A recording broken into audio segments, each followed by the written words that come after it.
두 번째로 점 특성별 어떤 레이저를 최적으로 선택을 할 것인가에 대해서 한번 보겠는데요. 평평하고 얕은 점, 이런 경우에는 피코 레이저나 어빔야그 레이저가 적합할 수 있습니다. 특히 피코 레이저는 색소만 선택적으로 파괴를 하기 때문에 주변에 조직 손상이 없이 깔끔하게 제거를 할 수가 있고, 대표적으로 우리 요즘에 많이 유행하는 얼굴에 큰 잡티, 흑자라고 하는 색소를 치료를 할 때는 피코 레이저의 532 파장을 활용을 하면 거의 한 번에 제거되는 경우들이 아주 많이 있습니다. 그리고 외상성 문신이라고 해서 아스팔트 같은 데 갈려서 피부 진피에 돌가루가 껴 있는 경우에도 이 피코 레이저를 한두 번 사용을 하면 아주 드라마틱하게 없어지는 그런 경험을 할 수가 있습니다. 중간 깊이의 점은 어떨까요? 이런 경우에는 CO2 레이저나 어뮴 야그 레이저가 적합한데요. 적당한 절제력을 가지면서도 열 손상이 적어서 좋은 결과를 얻을 수 있습니다. 제가 필요에 따라서 잘 활용하는 레이저가 이 어뮴 야그 레이저인데요. 대부분의 점들이 이 범주에 속하기 때문입니다. 한 번의 시술로도 만족스러운 결과를 얻을 수 있어서 환자분들께서 좋아하시는데, 어뮴 야그 레이저를 사용을 하면 이 출혈에 문제가 있어서 상황에 따라서는 어뮴 야그 레이저를 써서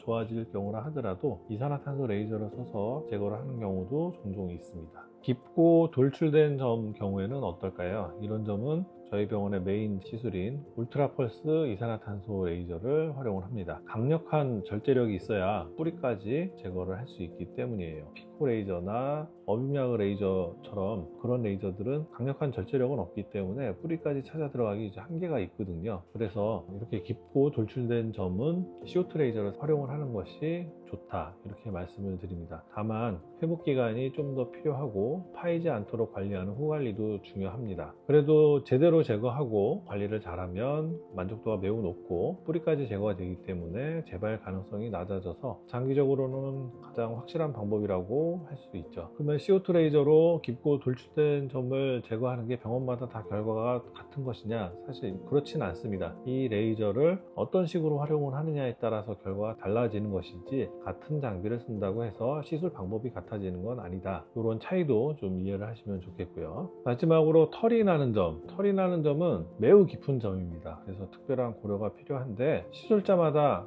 털이 나는 점을 해결하는 방법을 다양하게 생각을 할 수 있습니다. 저 같은 경우에는 CO2 레이저를 메인으로 사용을 하고, 털을 보존할지 제거할지에 따라서 또 접근 방법이 좀 달라지는데, CO2 레이저만 사용한다고 하면 처음에는 털을 좀 보존을 합니다. 그래야 재생이 되는데 도움이 되기 때문에. 그리고 점이 제거가 되고 나서 보존되지 않았고 나온 털이 미용상 좋지 않아서 제거를 해야 되면 다른 특수한 방법을 이용해서 제모를 합니다. 그래서 털이 나 있는 점은 CO2 레이저를 메인으로 하는데, 아예 털까지 같이 한 번에 제거를 원한다 그런 경우에는 절제를 해서 봉합을 하는 수술적인 방법을 활용을 하고 있습니다. 이번에는 레이저별 시술 과정과 회복 기간에 대해서 한번 보도록 하겠습니다. CO2 레이저 시술 과정을 좀 보면 국소 마취를 진행을 합니다. 점 주변에 마취약을 주사를 해서 통증을 완전히 차단을 하죠. 그리고 나서 레이저로 점을 제거를 합니다. 돌려깎기 방식으로 뿌리까지 완전히 제거하되 또 너무 깊게 파지 않도록 주의하기도 합니다. 세 번째로 지혈을 하고 소독을 하고 상처가 잘 아물 수 있도록 하는 특별한 드레싱 재질을 활용을 해서 상처 관리를 합니다. 이런 경우에 회복 기간은 보통 2-3주 정도 되고요. 첫 주에 딱지가 형성이 되고 두 번째 주에 딱지가 떨어지면서 그 밑으로 분홍색 새살이 올라오게 됩니다. 여기서 딱지라고 말씀을 드렸지만 어떤 막이 형성이 되는 것이고, 실제로는 딱지가 형성이 되면 그 딱지로 인해서 파일 수가 있기 때문에 딱지가 거의 생기지 않으면서 살이 차 올라올 수 있도록 수분 드레싱을 하는 것이 매우 중요합니다. 그리고 분홍색 살이 차 오른 다음에는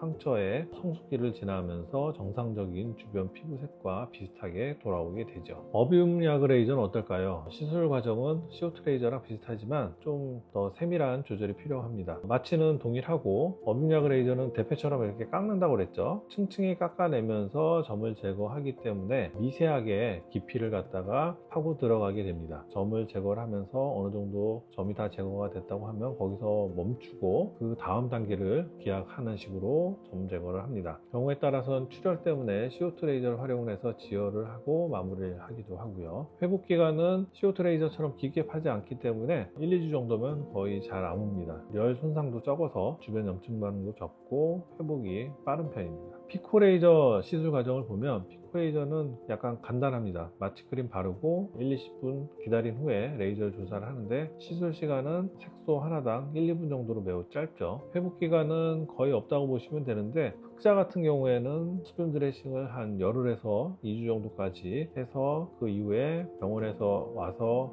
흑자가 떨어졌나 확인을 하거나 아니면 셀프로 테이프를 뛸 수 있도록 이렇게 티칭을 하고 있습니다. 색소가 빠진 자리에 약간의 붉은 기운이 있을 수 있는데 이때 메이크업으로 가릴 수가 있고 한 달 정도 동안에 색소 침착이 없으면 완전 해결된 걸로 이렇게 파악을 하면 되겠습니다. 지금까지 이제 좀 일반적인 내용인데 저희 병원에서 하는 치료 방법에 대한 말씀을 좀 드리도록 하겠습니다.